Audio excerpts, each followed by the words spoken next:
Olá, pessoal, boa noite.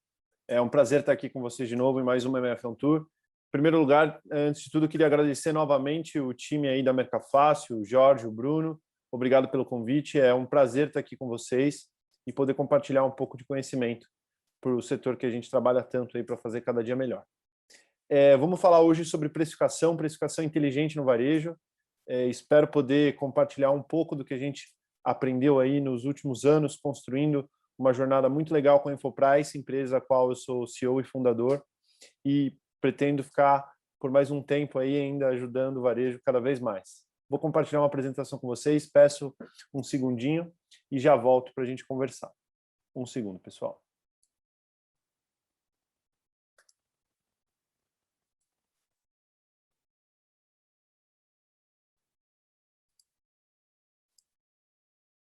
Bom, como eu falei, né, gente, hoje a gente vai falar um pouco sobre precificação inteligente no varejo.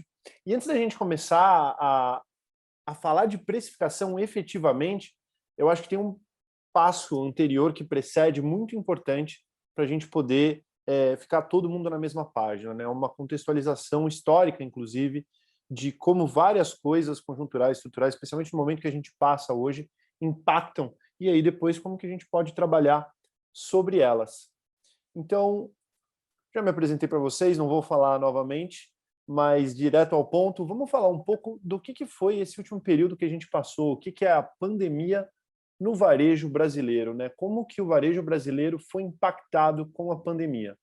Então, começando, eu gostaria de mostrar alguns gráficos para vocês que mostram a evolução do crescimento mês contra mês do ano anterior, né? Então, o varejo, normalmente, você tem um crescimento maio desse ano contra maio do ano anterior, você teve um crescimento de X%, 2%, 3%, e o negócio vinha muito bem até o início do ano passado, onde a gente teve essa queda absurda por conta da pandemia e todas as restrições que foram causadas por conta da crise sanitária. Essa queda ela perdurou por um vale razoavelmente extenso no início do ano passado, e a gente foi ganhando fôlego novamente, o varejo como um todo, mas ainda assim perdendo na comparação ano contra ano em termos de crescimento. Então, isso tudo resulta em algumas coisas, né? Obviamente, o faturamento do varejo como um todo caiu, e você pode ver que foi muito acentuado em alguns setores. Mas, curiosamente, quando a gente fala de supermercado, a gente percebe que houve um aumento.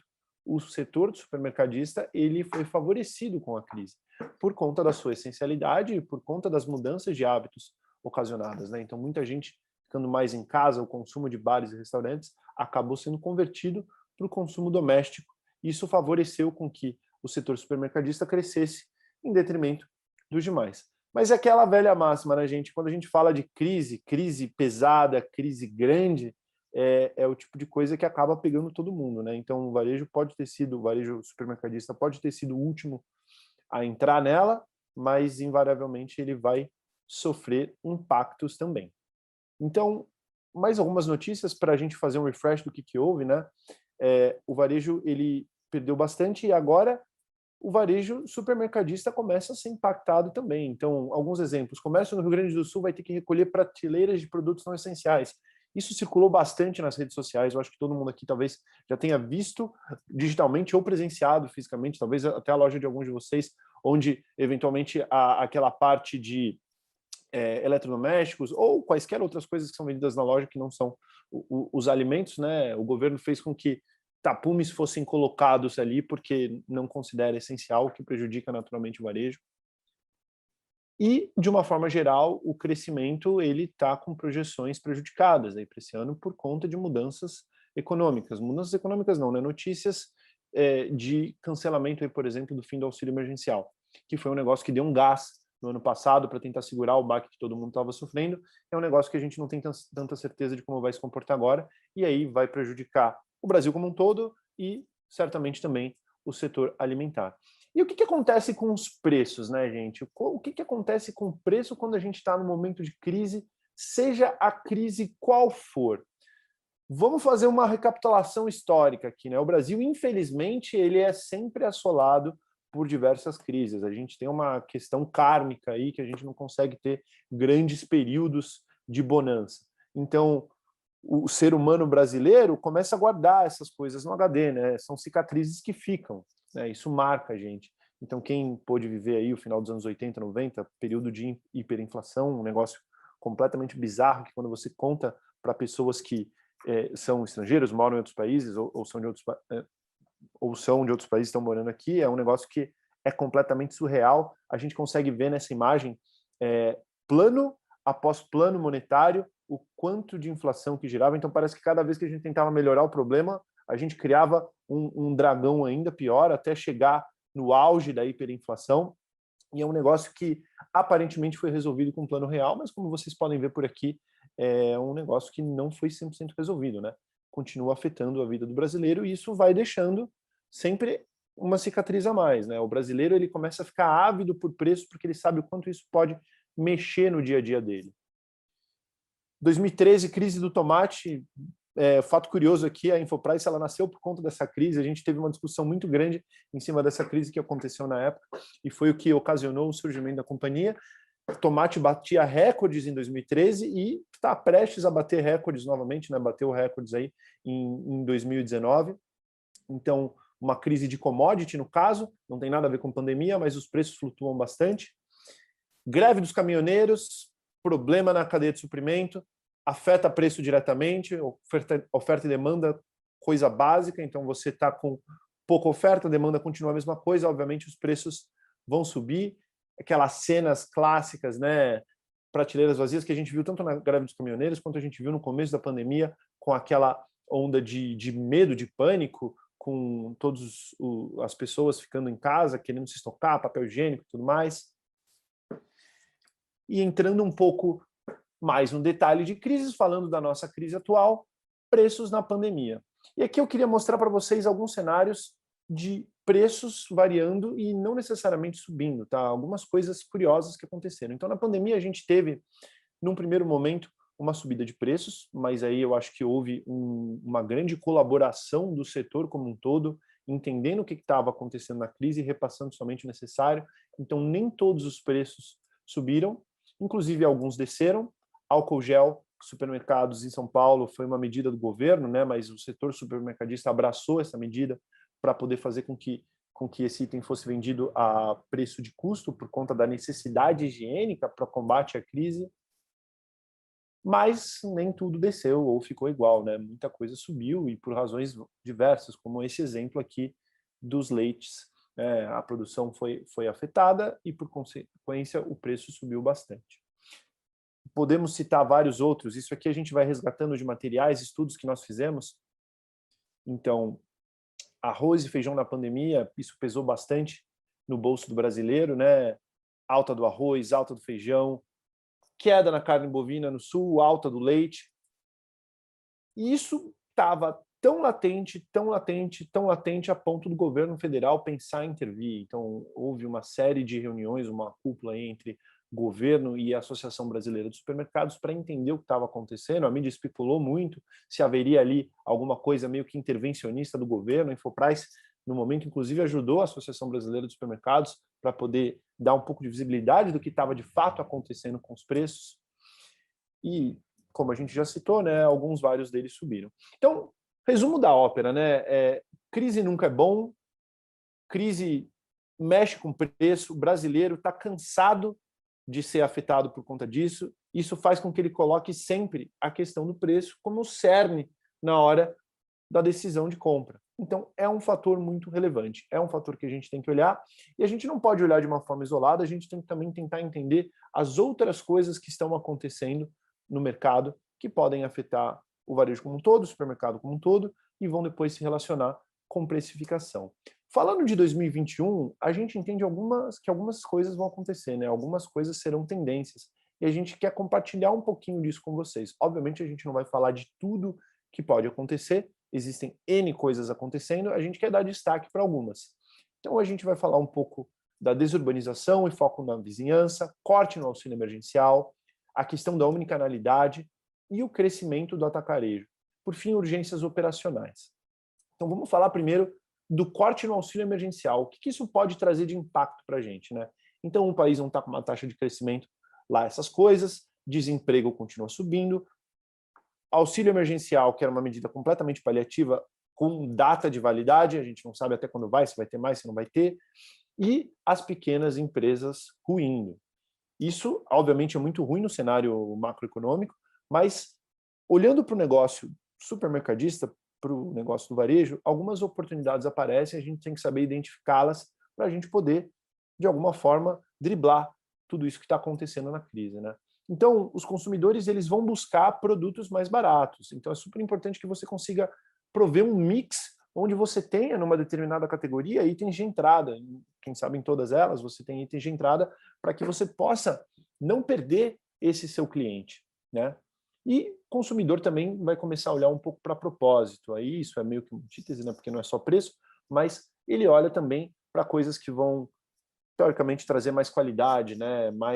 mais bem-estar, porque a questão de saúde afetou um pouco como todo mundo pensa. E isso, obviamente, impacta também no escolher das compras. Os mercados na era do home office e a desurbanização. Então, a casa ela passa a ter um papel diferente, né? Então, as pessoas elas ficam muito mais dentro de casa, elas estão fugindo um pouco dos grandes centros urbanos, muitas pessoas indo para cidades adjacentes, morar no interior, e, de uma forma geral, ficando muito mais tempo em casa. E aqui, algumas oportunidades para a gente pensar. FLV vira tendência muito por conta dessa questão de frescor, bem-estar, então as pessoas estão cozinhando mais. E o pequeno e médio varejo ele ganha um espaço para se tornar amigo, para ser o vizinho amigo e fidelizar os clientes que estão à sua volta. Porque nessa rotina de você estar em casa, é muito mais cômodo que você tenha a sua rotina de vizinhança. Indo para uma próxima tendência, o atacarejo continua com crescimento em 2021. Isso é um assunto polêmico, né? Muita gente questiona até quando que vai esse fôlego do crescimento do atacarejo, especialmente quando a gente vê notícia das grandes redes de atacado autosserviço no Brasil, que abrem loja atrás de loja, loja atrás de loja, loja atrás de loja, e continuam crescendo. Por enquanto, eles continuam crescendo, e aí a gente tem que mapear alguns desafios e oportunidades, não só oportunidades, mas desafios também. O primeiro deles é assim, guerra de preço com atacarejo é morte, gente. Não vamos tentar brigar em termos de preço, bater preço, com um cara que tem uma estrutura de custo mega enxuta, muito mais enxuta que a sua se você for um supermercado tradicional, um hipermercado tradicional. Abre oportunidade para você investir na experiência do consumidor final, poder dar um mix muito mais legal para ele ou experiências diferentes que você pode criar dentro da sua loja para que você tenha esse cara, você consiga fidelizar esse cara. E monitorar o preço dos concorrentes é um negócio necessário, né? Você tem que ajustar a sua precificação ao que está acontecendo no mercado, especialmente em momentos de volatilidade, onde você tem 1000 coisas acontecendo, seja por razão da pandemia, seja por alguma razão específica inerente a determinado commodity. Se o mercado está muito volátil, você tem que saber o que está acontecendo para você acompanhar, senão isso pode te prejudicar. Saindo um pouco dessa questão do atacarejo, vamos falar de mais uma tendência que a gente enxerga aí para esse próximo período, transformação digital e omnicanalidade. Então, todo mundo sabe disso, né? Não preciso contar o que houve ano passado, a galera em casa, querendo evitar sair de para os lugares, houve a ascensão dos super apps, o mercado de FMCG, né, bens de consumo não duráveis, que todas as grandes empresas especialistas falavam que ia ter um século para que elas pudessem ter uma migração acelerada para o e-commerce, morderam a língua, porque a pandemia fez com que o negócio voasse que nem um foguete. Obviamente, a loja física ela ainda é muito mais relevante em termos percentuais, mas o que aconteceu com o varejo online não está escrito, vocês sabem, e com super... Perdão, gente. E com super aplicativos, que são grandes players que dominam esse negócio. Então, a gente tem que acompanhar muito bem esse movimento e entender como a gente pode, né, ganhar alguma coisa com isso, né? A gente não pode ficar para trás. Então, a integração entre online e offline é uma necessidade, né, de sobrevivência. Você tem que poder operar das duas formas, entender uma forma legal de você conseguir trabalhar nesses dois mundos e entender também um pouco sobre pagamentos digitais, que acaba sendo uma grande parte relevante aí quando você fala do mundo online. Por fim, melhorias operacionais como urgência. O que isso quer dizer, né? Antes de transformações de gestão e digitalização, o varejo tem que saber fazer o feijão com arroz. Ele precisa ser mais eficiente, né? Ele tem que saber fazer o que faz bem feito para que ele possa capturar as novas tendências como oportunidade e aí sim virar eficiente um degrau acima, não só de uma forma incremental. Vou até fazer uma pausa aqui para contar um pouquinho para vocês de um fato histórico relevante que tem a ver com supermercado, crise e tudo mais. O nascimento do modelo de supermercado como a gente conhece hoje. O que existia majoritariamente no mundo eram as mercearias. Você ia lá, tinha o balcão, o cara te servia, você pegava as coisas e tudo mais. Houve a crise de 29. Quando houve a crise de 29, um monte de empresa, todas as empresas de todos os setores começaram a falir. E no setor alimentar, houve um negócio curioso, que as redes que faliam, isso não tinha a ver com o tamanho delas. Não necessariamente a menor rede falia ou a maior rede falia. Sobreviveram as redes que eram mais eficientes, e foi-se ver que as redes mais eficientes eram justamente as que tinham uma estrutura de custo melhor, por conta do modelo supermercadista já, da forma que a gente conhece, aplicado, sem ser aquela vendinha de mercearia. Então tinha rede muito grande, com 30, 40, 50 lojas, mas no modelo mercearia, e essas se deram mal. Isso fez com que esse modelo de supermercado se consolidasse. Então essa era a bola da vez, né? A bola da vez em termos de eficiência era esse modelo novo de loja. Hoje existem várias outras bolas da vez, e a gente tem que ficar atento para poder aproveitar e implementar elas no nosso dia a dia, para buscar essa eficiência e passar por esse momento difícil e, quem sabe, sair no final do túnel, né, num lugar ainda melhor do que quando a gente entrou.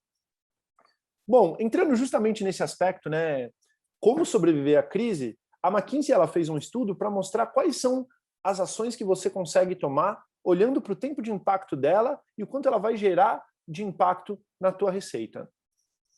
Mais tempo, menos tempo, vai gerar um bom resultado, não vai gerar resultado. E quando a gente olha para isso, dê uma olhada em quais são literalmente as bolas da vez. E aqui a mais acentuada delas. Precificação e promoção. Gente, é basicamente explorar uma mina de ouro que você já tem. Só que você não consegue fazer isso se você não tiver um processo estruturado e amparado amplamente aí por tecnologia para te ajudar nisso. E aí, falando um pouco mais de pricing and promotions, né, precificação inteligente, que como a McKinsey bem colocou é a bola da vez, muita gente fica perdida e, porra, legal, tô ouvindo esse negócio de pricing, mas como é que faz? Não sei como é que faz. O que é isso, afinal de contas, né? E aqui, o nosso objetivo é ajudar vocês a desmistificar um pouco o que é a precificação, mostrar inicialmente a evolução e depois como que vocês podem fazer um início disso nas redes de vocês. Então, primeiro de tudo, eu queria mostrar para vocês o que nós consideramos as fases da precificação. Tá?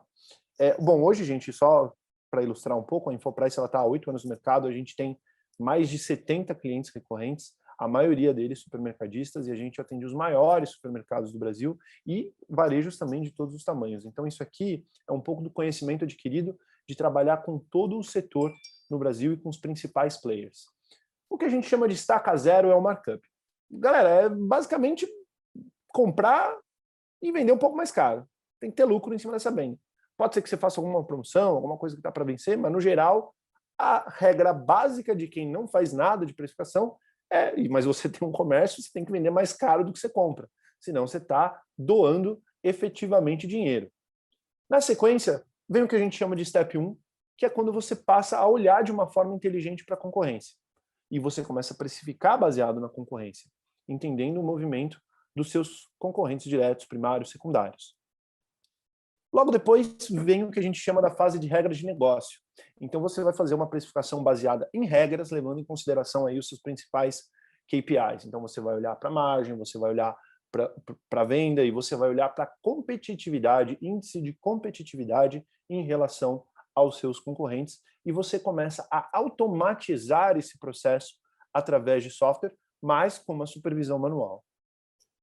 Na sequência vem o Step 3, que é a previsão de demanda. Então aí você já está com o processo todo digitalizado, você já tem um mix de regras aplicado, mas você tem o software ajudando você a prever o que vai acontecer com as suas alterações.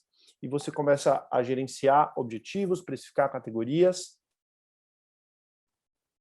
e você se prepara aí para que você vá para o último step, que é a inteligência artificial. Então, quando você fala de inteligência artificial, você vai olhar para um monte de coisa, mas você tem a máquina te ajudando a fazer essas sugestões. Isso aqui é o ápice, tá, gente? Aqui a gente está falando de modelagem matemática muito pesada e é um negócio bastante complexo, o céu é o limite.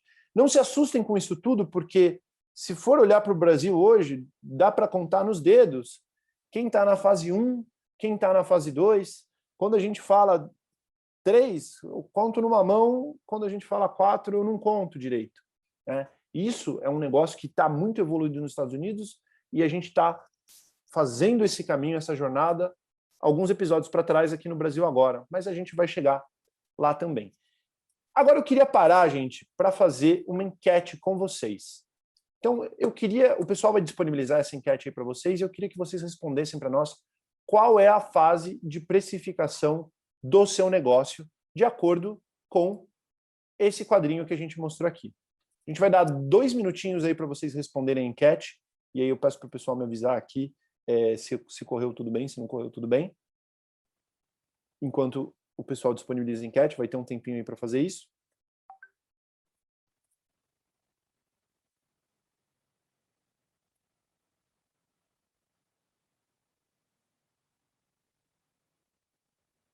Vou contar mais um minutinho aqui para que todo mundo tenha tempo de responder.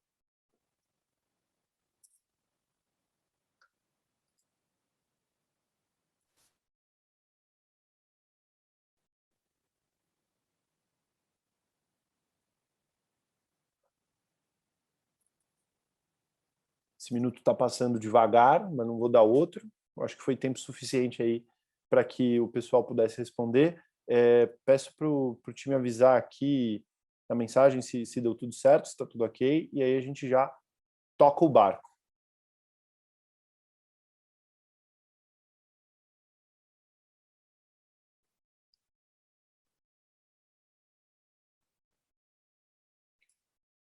Bora lá, galera, vamos seguir, porque a gente tem um tempo limitado aqui. Bom, olhando um pouco... o pessoal está respondendo.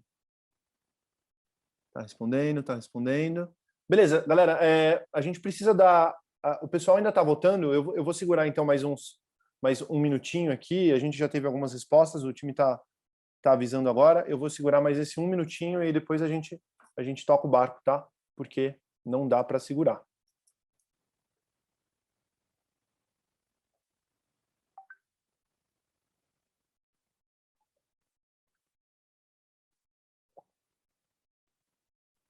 Bom, eu acho que deu tudo certo, então bora lá, galera. E aí, vamos tentar pegar isso que a gente viu aqui agora, desse estágio evolutivo da precificação, e falar um pouco mais sobre isso, com um pouco mais de detalhe, para que vocês possam entender do que a gente está falando. Então, vamos lá. Ecossistema do varejo. Basicamente, a gente tem 3 grandes stakeholders nesse ecossistema. A indústria, o varejo e o consumidor. Então, a indústria ela é quem produz os bens, o varejo ele é o responsável por essa distribuição e o consumidor é o cara que consome. Olha só que óbvio. Né? E vou falar mais algumas obviedades para vocês. Olhando pela ótica do varejista, se você tem uma melhor negociação com a indústria, você tem uma margem melhor, uma margem maior. E, continuando na ótica do varejista, se você tem uma melhor precificação, você tem uma melhor venda. E a melhor venda não necessariamente quer dizer uma melhor margem, isso vai depender da sua estratégia, mas você tem uma melhor venda. Você pode vender mais ou você pode ter uma margem maior, depende do que você está querendo conquistar no momento. E aí, pegando esse desenho básico que a gente fez aqui de como funciona o ecossistema, como que a gente consegue traduzir a jornada da precificação inteligente atuando sobre isso? Né? Então, vamos tirar a fase do markup ali, vamos falar do 1 para frente. Monitoramento de mercado, mapeamento de oportunidades, gestão automática dos preços e, por fim, algoritmos de otimização. Quando a gente fala de monitoramento de mercado, o que é relevante a gente olhar quando a gente fala que quer olhar para a nossa concorrência? A gente quer olhar os preços, mas não só. A gente quer olhar os preços, a gente quer entender quais são as promoções e os tipos de promoção que o nosso concorrente está fazendo, e a gente quer entender também qual que é o mix de produto que a concorrência está ofertando. Isso é bastante importante. Na sequência, quando a gente vai para o mapeamento de oportunidades, o que é mapeamento de oportunidades? É tentar entender como a gente traduz a nossa estratégia, o ambiente competitivo, nas nossas ações. Então, a gente vai ter que consolidar tudo que a gente viu da concorrência nesse step número 1, e a gente vai também olhar para as promoções que são feitas, margem objetiva, estoque e ruptura. Na sequência, quando a gente fala que a gente quer automatizar isso tudo, duas coisas muito importantes precisam ser criadas. Uma estrutura hierárquica entre os nossos produtos, como que os produtos se relacionam entre si em relação a tamanhos, fragrâncias, categorias, e regras e parâmetros para serem buscados em termos de competitividade, de margem de venda por produto e por categoria. E, por fim, quando a gente fala de algoritmo de otimização, aí a gente está falando já de um estágio mais avançado, a gente vai fazer previsão de demanda, vai pensar em sugestão de preço ideal e tudo isso através de inteligência artificial. Bom, o que a gente precisa para poder cumprir esse passo a passo, gente? Eu sempre brinco, né, que até antes de mostrar o que a gente precisa, eu falo que a primeira coisa é querer, e querer não é uma frasezinha boba, né? Não é força de expressão, mas é querer no sentido de a gestão da companhia tem que entender que precificação é um negócio estratégico e começar a colocar isso de cima para baixo para que a gente tenha uma mudança cultural, para que as pessoas comprem a ideia e aí depois você consiga trabalhar com formação de time, processos e ferramentas. Beleza? E aí, quando a gente vai esmiuçar um pouco mais do que aparece daí, né? Quando a gente olha mapeamento de mercado, a gente precisa ter uma pesquisa de preços em PDV, a gente pode ter um painel de preços para acessar a informação, a gente necessita de um monitoramento de preços online, se você trabalha no online.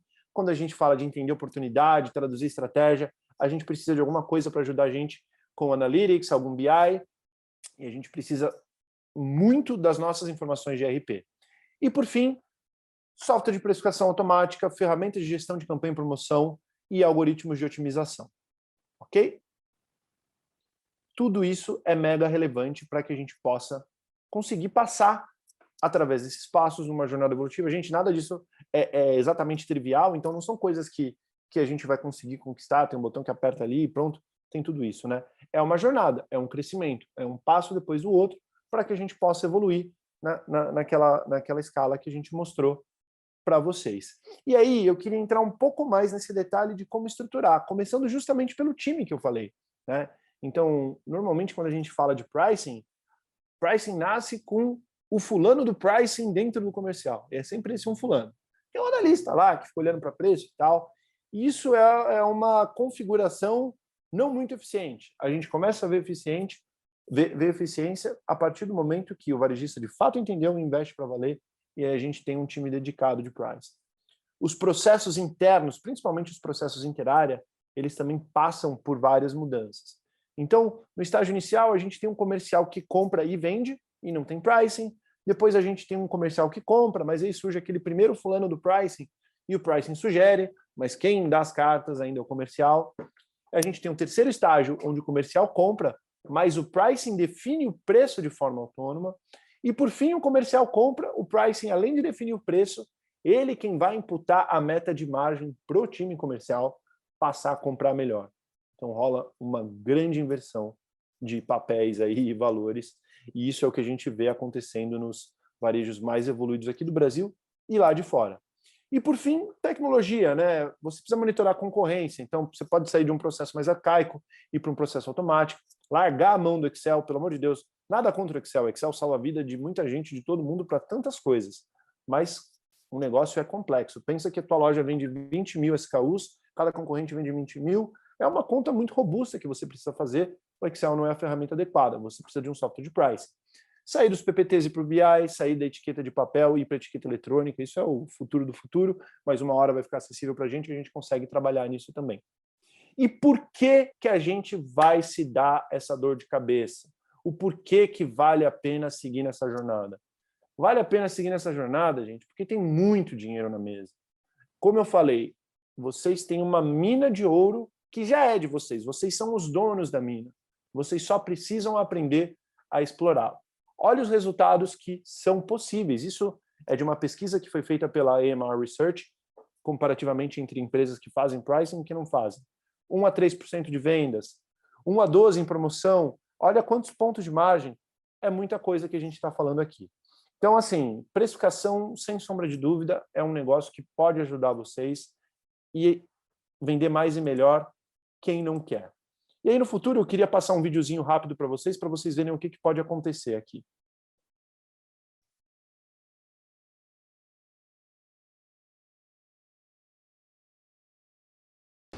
Well, Alibaba has effectively digitized the entire grocery shopping experience and delivered it right to my mobile phone. Now I can get what I want, anytime, delivered anywhere I want it, with just a few taps of the thumb. And there are a ton of great features inside the store too, like the emphasis on fresh foods.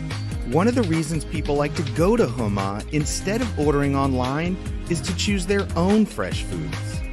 This cabbage right here has a big number 3 on it for Wednesday, which means it arrived at the store today.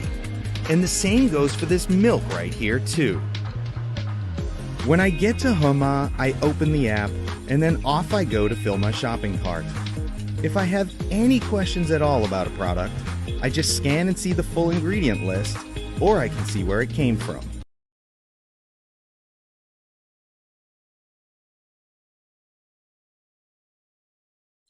Bom, pessoal, eu acho que muitos já conhecem, alguns talvez não. Esse é o Fresh Hippo, o supermercado da Alibaba, também conhecido como Hema. E, pô, a gente está sonhando? Não, a gente não está. Lá eles fazem o que há de melhor no varejo hoje em dia. Eles estão à vanguarda no varejo em todos os sentidos, e quando a gente fala de precificação também. O Fresh Hippo é um puta de um case no mundo, e dá uma olhada nisso, gente.